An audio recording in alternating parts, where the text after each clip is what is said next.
Here we go. We're going to key out this plant. Notice I pulled the whole plant. This is from a weedy spot out around Olympia, Washington. Notice there are particular qualities to the stem, the leaves, the individual flowers. We're going to key out this plant in Hitchcock and Cronquist, Flora of the Pacific Northwest. And we're going to start using the artificial key to plant families of our region.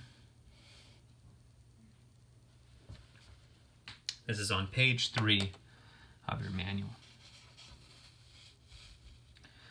So the first couplet is plants aquatic, submerged, floating, or weakly emergent, sterile or fertile, or plants terrestrial, or if aquatic, then rooted to the bottom with stems and leaves emergent.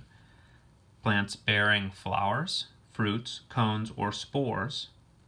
Aquatic plants with reproductive structures may also be keyed here. Terrestrial plants lacking reproductive structures cannot be keyed.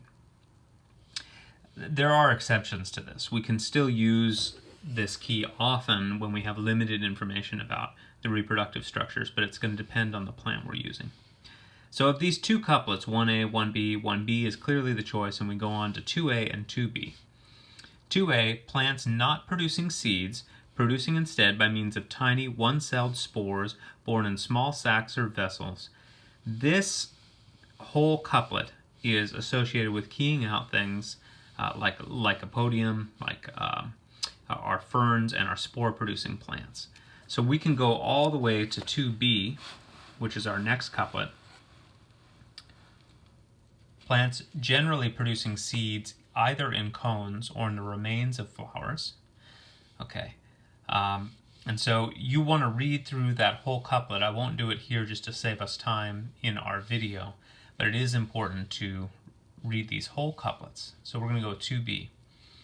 3A, ovules, or the immature seeds, not enclosed within an ovary, are born on the adaxial surface of a woody to fleshy cone scale or enclosed in a pulpy aerial.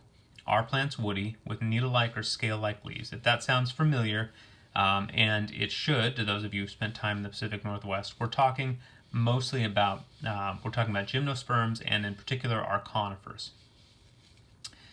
3B here is ovules enclosed within the ovary of a flower, flowers showy or occasionally much reduced. Here, these are plants that are herbaceous or woody with various kinds of leaves, and here we're talking about our angiosperms. Most of our keying is going to take place in this group, not this group.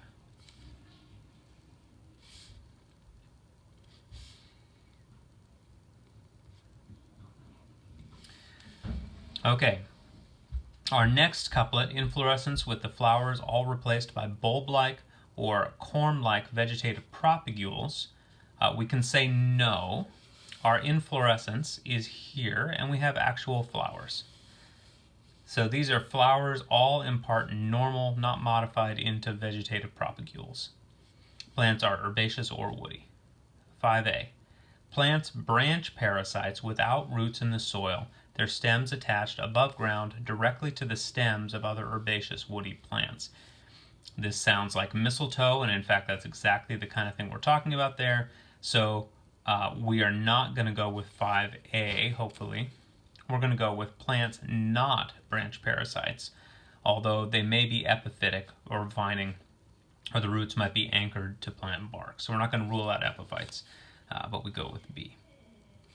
7A, stems greatly enlarged with fleshy pulp, either flattened and jointed or globose to cylindric, often ribbed or fluted. We're talking about the Cactaceae here, and that's not us. So you can see the key is just getting rid of things like, is it aquatic or not? Is it a fern? Is it a conifer? Is it a cactus? Okay, let's get rid of those big groups so we can get down to the remaining plants.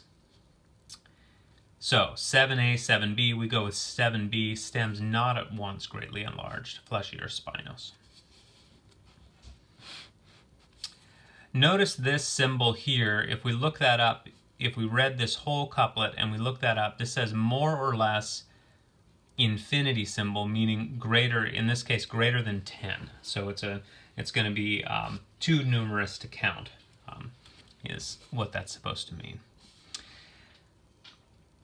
8a, perianth parts generally in sets of 4 or 5, rarely 3.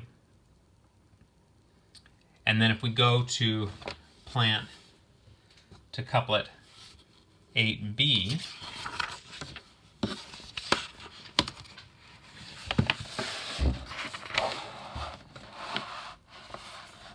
we would have perianth parts generally in sets of 3, often reduced 1 denouement on scale-like or bristle-like bracts. These groups are sending you to the monocots, orchids, lilies, things like that.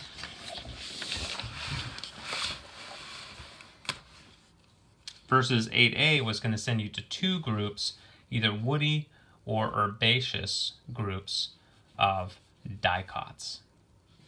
So plant parts generally in sets of 4 or 5. And with our plant, how would we know that this is a dicot? We have netted venation in the leaves. And then we have to look really close at this plant to figure out some other characteristics. So in the next video, we're going to dive into dissecting this plant and understanding what are the features of this flower that allow us to choose between the remaining options in our key.